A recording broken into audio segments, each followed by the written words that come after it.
Now, I'm very happy to welcome Mr. Rémi Carrier, who is the head of MSF in Hong Kong and who is also at the International Committee of MSF. I think he will explain to us a little bit how this works. I met Mr. Carrier a few weeks ago when Médecins Sans Frontières received the WHO prize, especially for their action in Haiti and fighting Ebola in Africa. We had a very interesting conversation, and it was the birthday of the bombing of Kunduz Hospital, which is, of course, absolutely shocking. And so that gave me actually the idea to discuss the topic we have today, which is targeting hospital and aid convoys, old war crimes or new war tactic. So without further ado, I'll pass the mic to Mr. Carrier. MSF has always believed that medical care should reach the most deprived and vulnerable, and that it's everyone's responsibility to fight against avoidable suffering. The title today is for this briefing is Targeting Hospital and Aid Convoys, Old War or New Tactics. They are not necessarily something new in war zones today. What is new is how the war on terror has created a legal and moral framework for justifying such a conduct of warfare. It should come as no surprise that an increasing number of states are fighting domestic wars under the War on Terror banner. In this slide, I'm going to talk to you about the way which we believe international community is betraying its duty to patients and to medical staff, and the attacks that are happening against defenseless patients and their care in wars today. So I'm going to explain a bit, why is it such a big concern for us humanitarian workers that are on the ground and on the front line? Why it should concern everyone, because it's eroding respect for law and standards of basic decency, why it is presenting a huge dilemma, and if possible, what the world could do about it if there was enough political will around it. A lot of pictures. If we say that, attacks happening today, I mean that almost literally.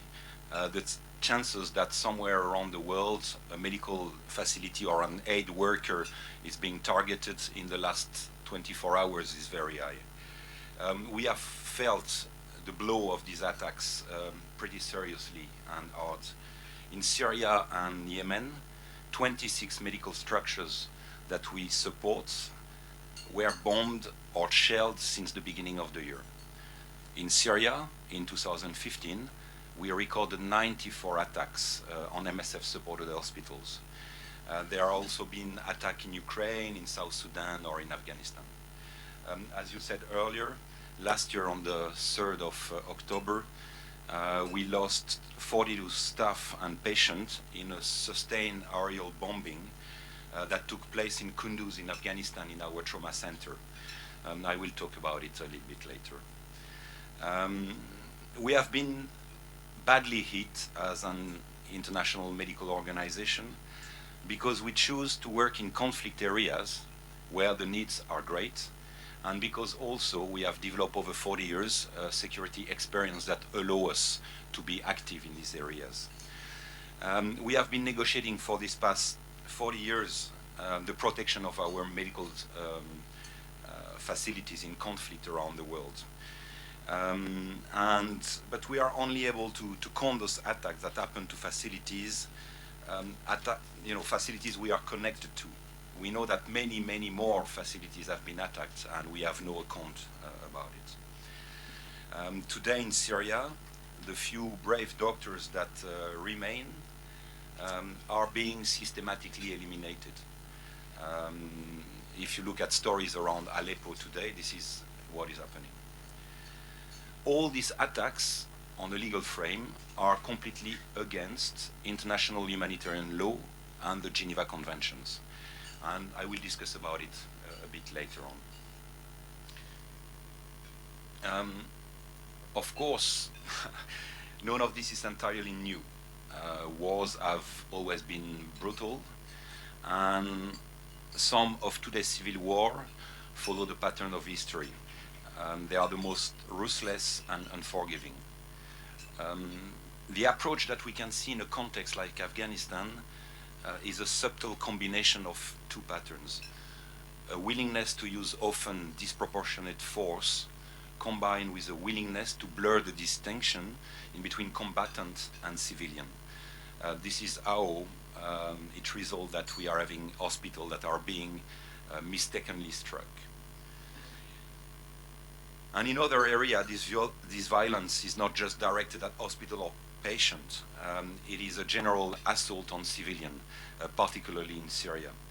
The director of Al-Quds Hospital in Aleppo, that was bombed last year in April, said that I can understand the importance of a call for respect for hospitals, but soon there will be no patient to go for treatment there. That destruction of anything and everything in Aleppo is still on. It is part of an integrated war strategy by the government of Syria and its international allies to eliminate resistance there by crushing the final support to life.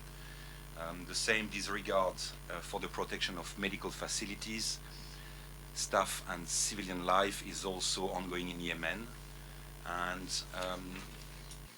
in early August, one of our hospitals in Abs was destroyed by Saudi-led airstrike coalition.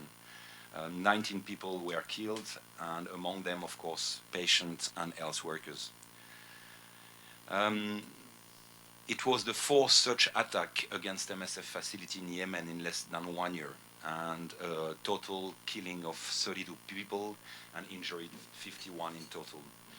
So what we see today, clearly in Syria, Yemen, or Afghanistan, is that the rules of engagements of armies are so loose that these wars are truly standing apart. If we look at the law of war, the duty of treating the wounded and sick and the protection of medical personnel and facility is at the core of the international humanitarian law since its inception in 1864. It was further enshrined in the 4 Geneva Convention of 1949 and the 2 additional protocol of 1977. Under international humanitarian law, as soon as people are wounded, they are protected. No matter how they were wounded, a combatant who is wounded and cease fighting can no longer be considered as a combatant. They must be collected and giving medical care with the minimal delay possible. Also, under international humanitarian law, medical personnel have a duty to treat all patients without discrimination. Patients that we are treating are not registered according to their ethnicity, politics, religion, or participation in prior hostilities. They are prioritized for treatment only according to their medical condition and the urgency with which they need to be seen. Providing care in a discriminatory fashion is a breach first of medical ethics, but also against the Geneva Convention, and it can amount to a war crime. The strike in Kunduz. What we believe that what happened to our trauma center in Kunduz in northern Afghanistan just a year ago, it's a terrible illustration of this law breaking. And this is why the bombing in Kunduz, in our sense, has consequences far beyond Afghanistan today. We were, working, doing our duty under the Geneva Convention, and we were treating any patient and all patients from the area. At 2 a.m. on October 3rd, in 2015, precise repeated strike from US airplane destroyed the hospitals. The strike killed 42 people, including 14 MSF staff, our colleagues. Patients buried in their bed, and some that were fleeing the building were shot from the air by the plane. I will show you on the slide here. So the plane that bombed the hospital is not a jet plane. You know, it's AC-130, which is this big plane with propellers equipped with cannon all over the place. For 45 minutes, it rounded up the building and shot on the building for 45 minutes.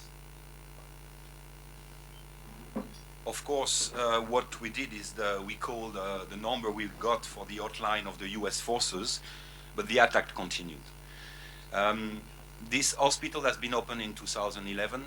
We have been treating 15,000 people for surgery, of course free of care, and it was servicing an area that is about 1 million people.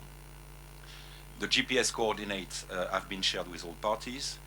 A strict no-weapon policy was in place in the hospital. We were having full control of it. Why do we have a strict no-weapon policy? So that no weapons are present in the compound and no attack can be launched from the compound, meaning it should not be justified as a legitimate target for attack. And of course, doctors treated all on the basis of their medical needs. The anti-terrorist framework. We are now greatly concerned. Overriding commitments by states to that law and to the Geneva Convention are now being overtaken by exceptions based on domestic and often anti-terrorist law. Those domestic laws and regulations are being manipulated in order to permit things that would be regarded illegally by international legislation. And of course, many of the worst conflicts today are civil war within a state rather than conflicts between sovereign states. To give you an example, the Syrian government in 2012 declared that providing medical care to victims of violence in opposition-controlled areas is illegal. So the medical facilities were forced to go underground and have to operate secretly in unmarked or undeclared locations and without any access to medicine or any medical supplies provided through the Syrian government. In Yemen, the Saudi government sent letters to aid agencies asking them to leave areas under opposition control in order to be safe from coalition bombing campaigns. So, by designating armed opponents as criminal or terrorists, the government believes that it can sidestep the constraints of the law of war and go after their enemies in a complete unrestrained fashion. That makes it very, very and extremely difficult for humanitarian workers in the environment, because we can be accused or even targeted for aiding and abating people that are designated as terrorists. I should not forget also to mention that, of course, in these areas we are already under threats from some of the non-state groups like the Islamic State. They refuse to accept, impartial status or any international law. As a result, they attack us and they kidnap us. What about justice? In Afghanistan, we know that the tension in between domestic and international law was already present, and it was not the direct cause for the Kunduz attack. Of course, we pressed a lot the US authorities to explain how well-known, why our well-known and identified hospital could have been deliberately targeted. We conducted our own internal investigation, but we could not get, satisfactory answer to that. We received a copy of the US military investigation. A large part of it is either redacted or hidden for obvious security reasons. That said, that as a conclusion, in essence, what has happened in Kunduz was the result of a series of unfortunate operational and technical error. It is a mistake. We have not accepted that explanation. We pressed for the activation of an international machine, the International Humanitarian Fact-Finding Commission, to investigate independently on what has happened in Kunduz. For this commission to be activated, it needs that states that are involved should support it and agree to participate. So in our case, it was for the American to agree to participate, and it didn't happen. We believe that when an attack like the one that I've been mentioning before are occurring, it should not be the responsibility of the victims, neither of the perpetrators, to establish and analyze the facts. As of today, suspected perpetrators get away with self-investigations, and there is no independent follow-up on such attacks. While MSF is not seeking for justice, what we seek for is accountability. Practically, we ask for clarity on the facts, circumstances, and intention that explain an attack, in order to take appropriate measure and secure commitment towards preventing further attacks. It's not justice that we want. We want still to be able to have humanitarian space in these areas. I will talk a bit quickly about the UN machinery. Following the pressure, and amongst others, in May 2016, the UN Security Council unanimously adopted a resolution which strongly condemned the attacks and treats against the wounded, the sick, the medical, the humanitarian personnel exclusively engaged in medical duties, as well as hospital and other medical facilities. The Council also demanded that all parties to armed conflict comply fully with their obligation under international law, including the Geneva Conventions. However, what we see since then is that attacks are continuing. Medical facilities, Resolution 2286, which is the resolution that has been approved by the Security Council in May 2016, and international humanitarian law are still today not respected at all. 4 of the 5 permanent members of the Security Council are today actively engaged in the conflicts that continue to show this disrespect. Secretary General last month reported back to the Council on the implementation of the measure, which overall look good on paper, but we are not optimistic about their real implementation. Our international president spoke in the Security Council a few weeks ago and demanded a real operational commitment for change. So just to try to reach conclusion and to open the discussion afterwards, what can be done about it? Overall, MSF, we are calling for some very basic, simple changes to the current trend of behaviors. First, states, they need to take their responsibility to live by civilized standards. In an age when the war is fighting under the name of counterterrorism, the special forces are on the ground, and a license to kill all has been issued. We call on all states to revoke this license. Military action and humanitarian needs must be balanced. Attacking hospitals and medical workers is for us a non-negotiable red line. It needs to be clear in all military manuals, rules of engagement, and standard operating procedures. If we want to stop the abuse, the impunity must end, and only political pressure and accountability will bring this about. What we believe strongly, and we will fight for, is that a war without limits leads to a battlefield without doctors. Failing to resist these trends will mean that we will be giving in being blown in the wind of prevailing political interests. And this is a very act, and the very act of impartial healthcare is today at stake. Thank you.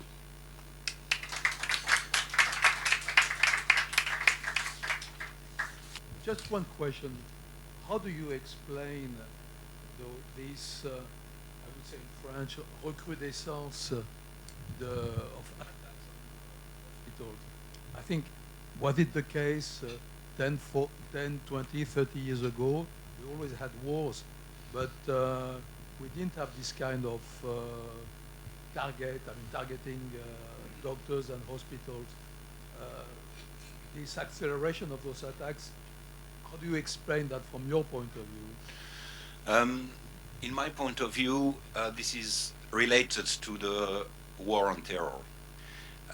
I think there is so much political commitment to try to fight the enemies. Then today, what is a civilian, what is a combatant, and how do you get rid of this situation in a city like Aleppo?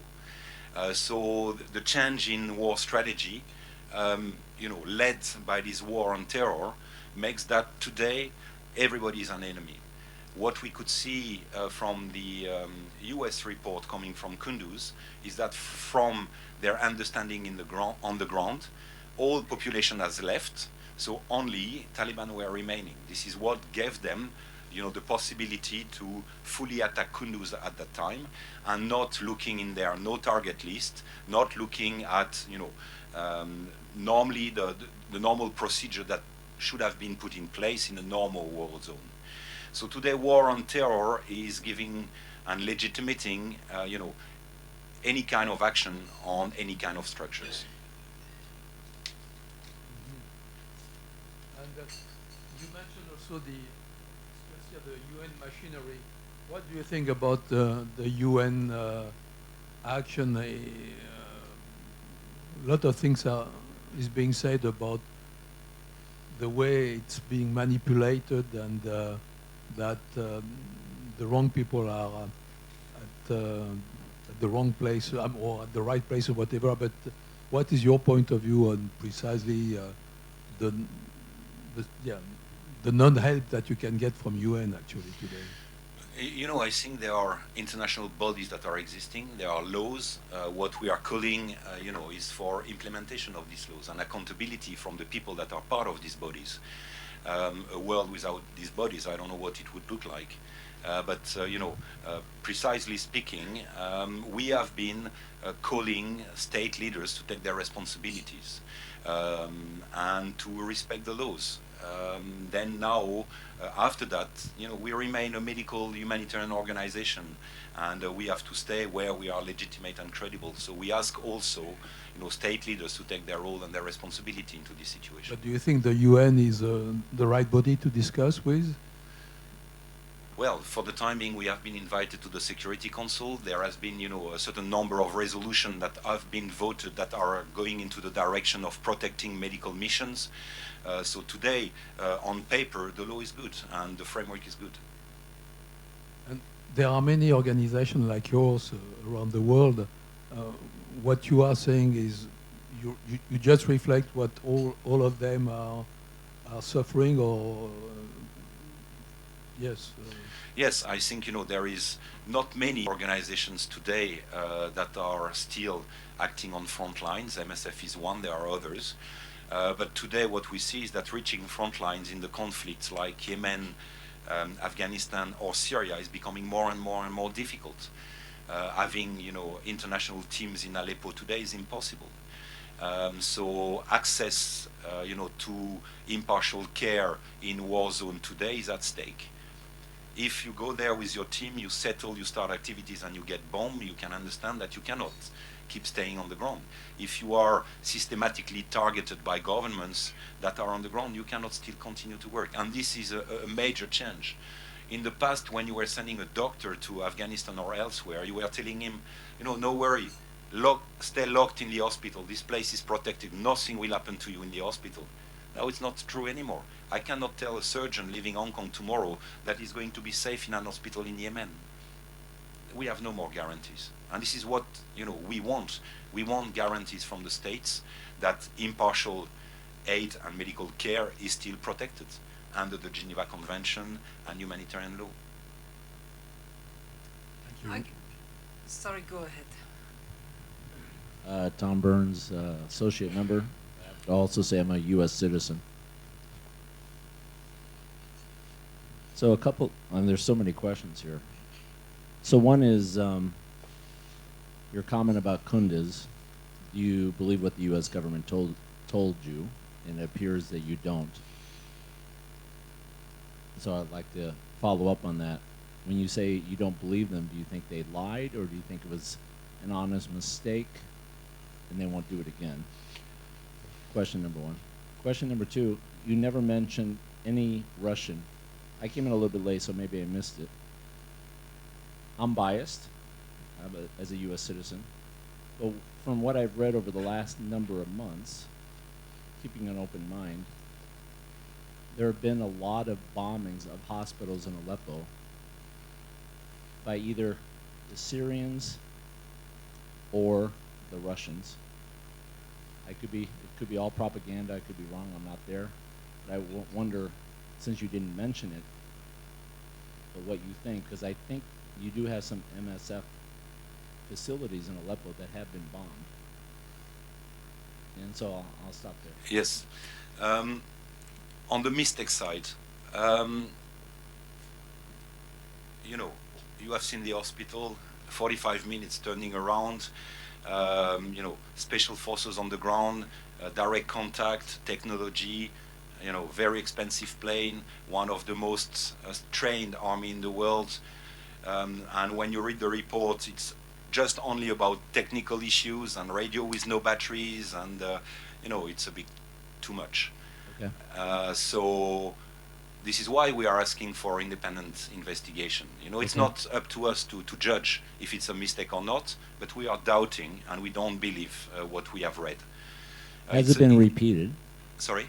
Has it been repeated from your point of view after Kunduz? Has American forces bombed an MSF hospital after that? No. So we have been having meetings with Pentagon, special forces in Florida, Afghan government. We got over 80 meetings in less than 1 year.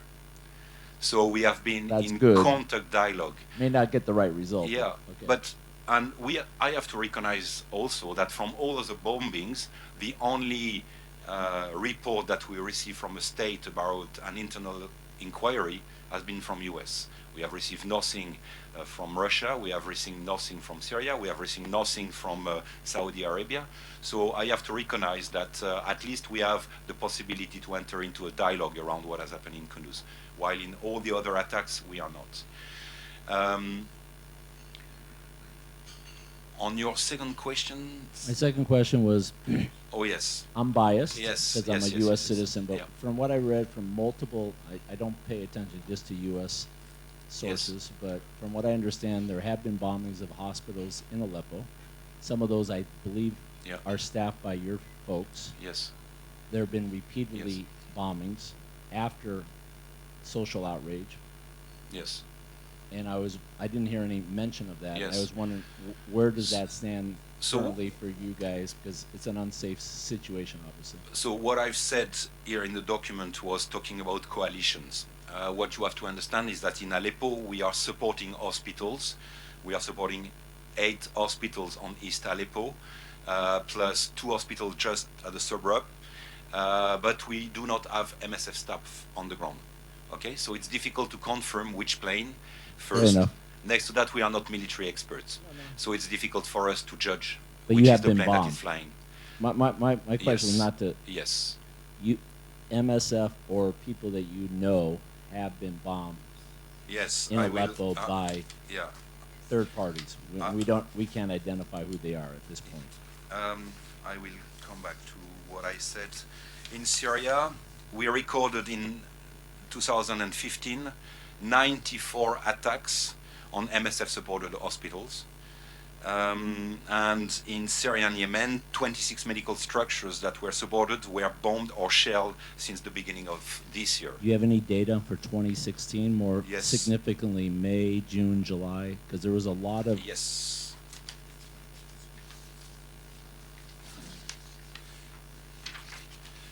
Okay, so since the siege began in July, every functioning hospital in East Aleppo has been damaged by bombing, some of them more than once. And many have been forced temporarily There, I saw other figures on that.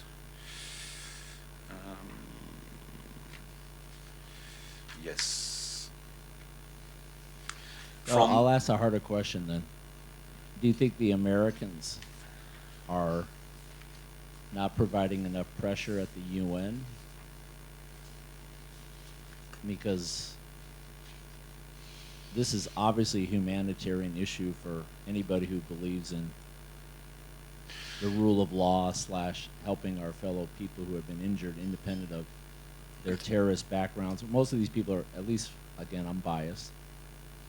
My point of view, most of these people in Aleppo during the summer and the current time have been innocent people, meaning women and children. I could be wrong. Maybe they are bombing terrorists from the Russian point of view, or the Americans. I don't know. But how do you see it? I see two parts in your question. The first part is around, U.S., but Security Council, you're having 5 members. 4 of them are deeply involved in all these conflicts. So, how are you going to get things back on track? I don't know. Then on Aleppo, East Aleppo, what is happening today is that you have 250,000 people that are stuck there. We are talking about 35 doctors remaining. We are talking about only 7 surgeons that are remaining. They have no medical supply. Last time in August, we got a window of opportunity, and we could get in 100 tons of medical supplies. Okay? Today, there is no more water, there is no more fuel for generators, there are no more ambulances. The situation is completely catastrophic. So what we ask clearly, and it's simple, let the people that want to leave Aleppo to leave now. Okay? They have, under the international law, the possibility to flee. Okay? So let them flee. 2, there are a lot of wounded in Aleppo today. We are talking about 2,500 people. I think that needs to be evacuated urgently. We need to be able to get these people out. Okay? So then, there should be a respect around, civilian area and hospitals, where we should be, protecting these hospitals as much as we can today, because this is the last lifeline for these people that are, suffering since July under a complete blockade. So Aleppo is a disaster today. It's a complete disaster.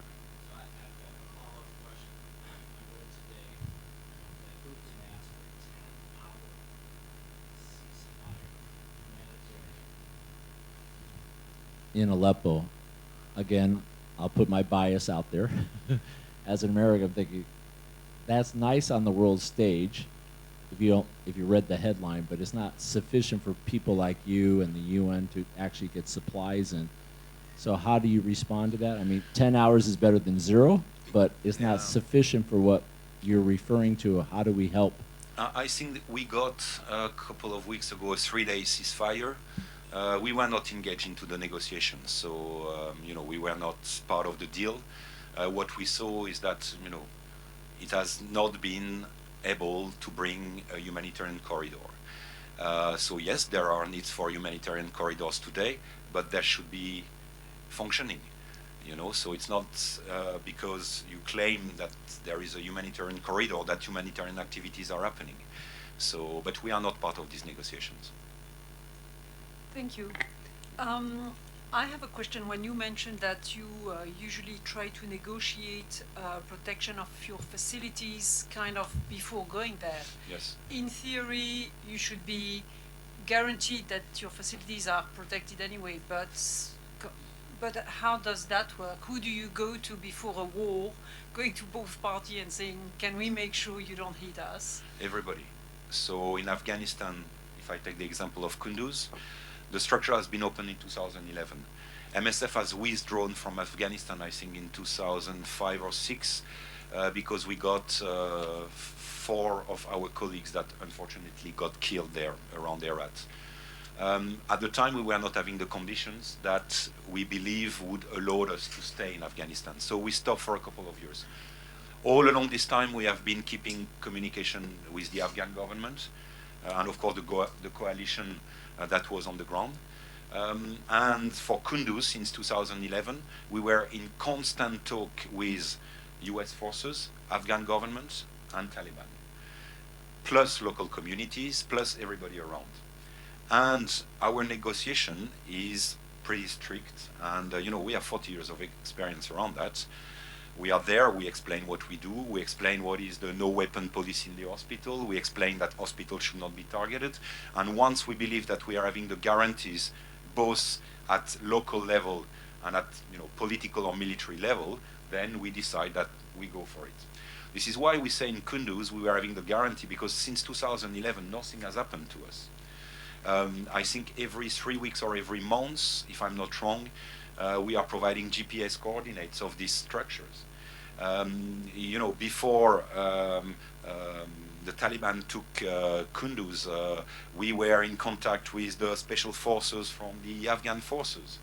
Then when the Taliban entered, we were in contact with the Taliban, and everybody accepted to respect our hospital. So this is why for us it was proving that this hospital was fully functional, in control of MSF, and was to be protected from being attacked by the framework given by the international law. Yeah. So more generally, you comment that these facilities should be protected, what you're doing, and it makes sense. But who, in your view, in this world nowadays, has a voice strong enough to deliver these guarantees or to fix this mess? States, state actors, Security Council, all the bodies that have been existing for decades. But why don't they do it then? I mean, do you think they have the power to do it? Yeah, they have the power. The problem is probably political will. Yes, please.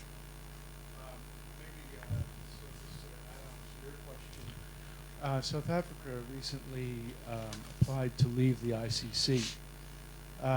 Does MSF have a view on the steady parade of, I guess it's mostly African countries that are applying to get out of the ICC, International Criminal Court? Maybe too big a question for this forum. Yeah, unfortunately, as we said earlier, we are not the ones seeking for justice, and so it's difficult for us really to have a view on this specific matter. Obviously, responsibility for military actions goes up to the political leaders, and the ultimate is the ICC, as we saw with some of the Eastern European post-Yugoslav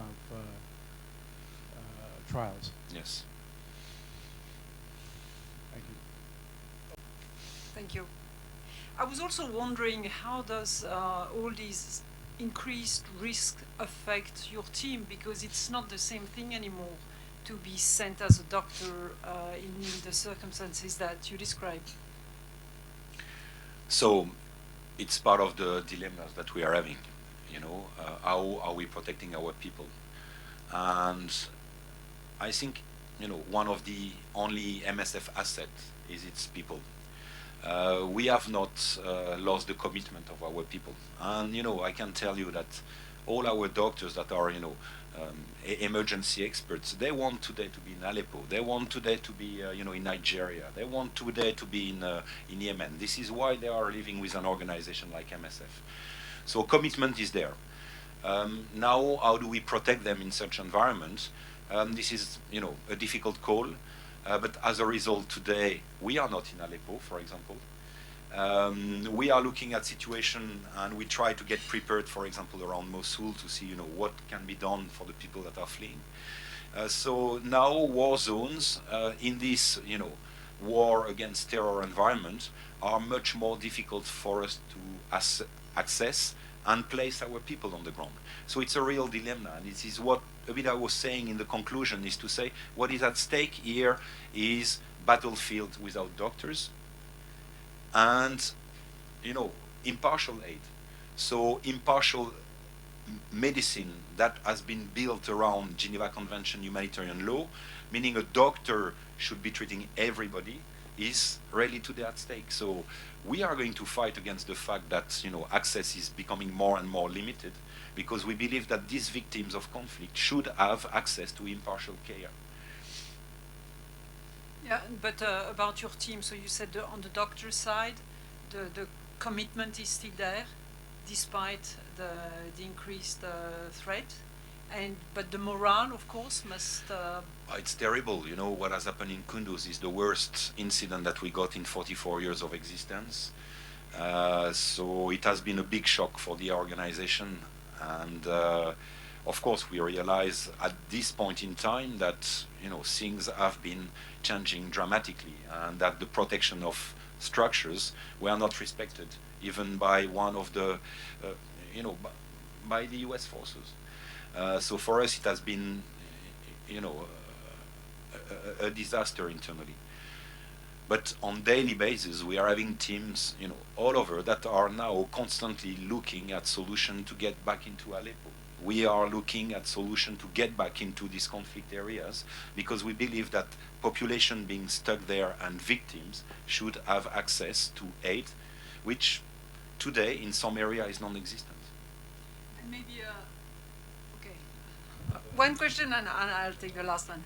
Okay, my question is the update on Kunduz, actually. Are you going to reopen? So today, as I said, we got over 80 meetings with all people engaged around that. And we are still looking at, you know, guarantee that this will not happen again. We are still present in Afghanistan. We are running 2 hospitals in Kabul. We are having a pediatric center in Host, and we are working in Helmand. So we are still having teams working every day. Why? Because the guarantee around these areas are strong enough to make us think that we can stay. So we are having activities all the time. In Kunduz, we are having a small health center for the timing, and we would like to reopen a trauma center. Why? Because today surgical capacity in Kunduz has disappeared. So, you know, needs are still there and are huge. So yes, we are considering reopening, but today we do not have sufficient guarantees from all parties that it's safe to start again. And did you get financial compensation for the destruction of the buildings and the equipment? Or? So, first of all, the building was not owned by MSF. So we know that there is a compensation discussion between the US and the owner of the building. But for us, it would be no question to go back into this place.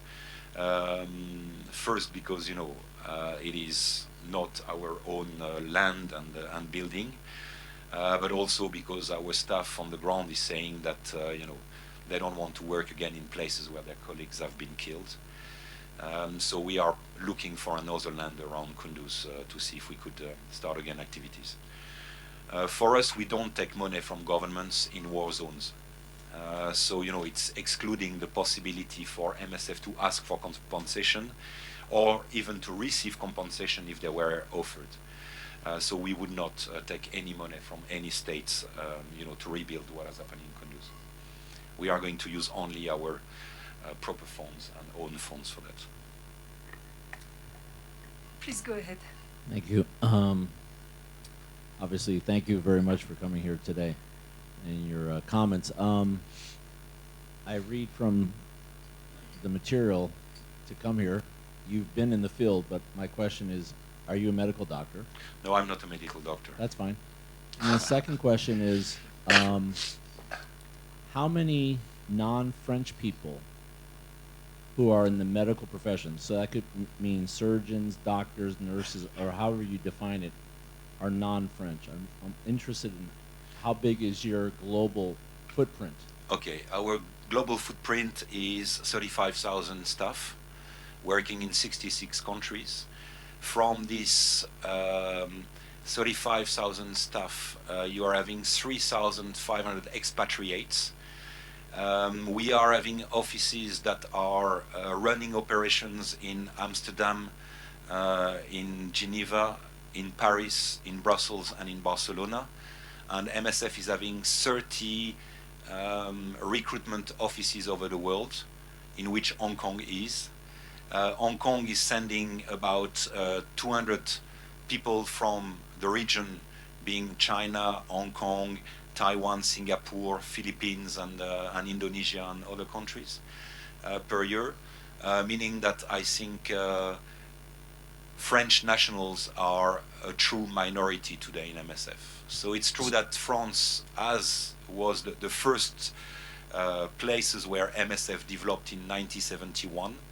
But since then, we are talking about 30 offices in the world, 35,000 staff, so it's a low minority. So I missed your, either I misunderstood.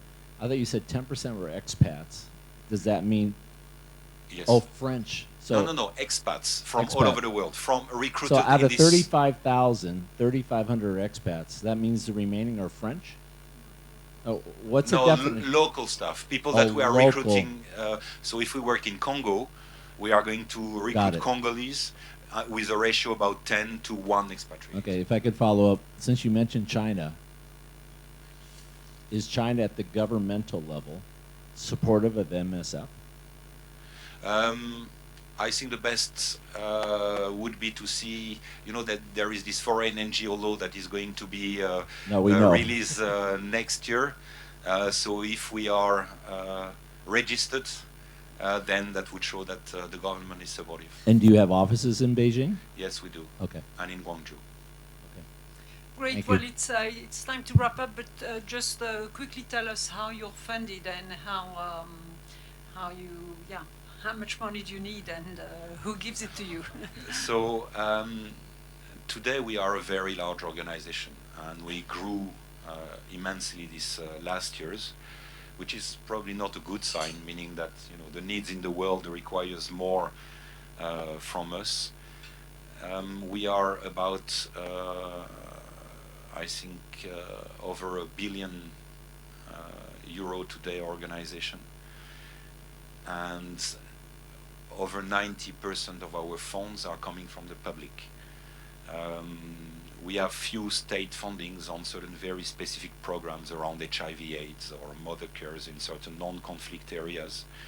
But the trend goes into soon MSF is going to be 100% funded privately. So we are not dependent on any government fund, which is allowing us to be completely impartial and independent in the actions that we are conducting. How do you donate? You just go to the website?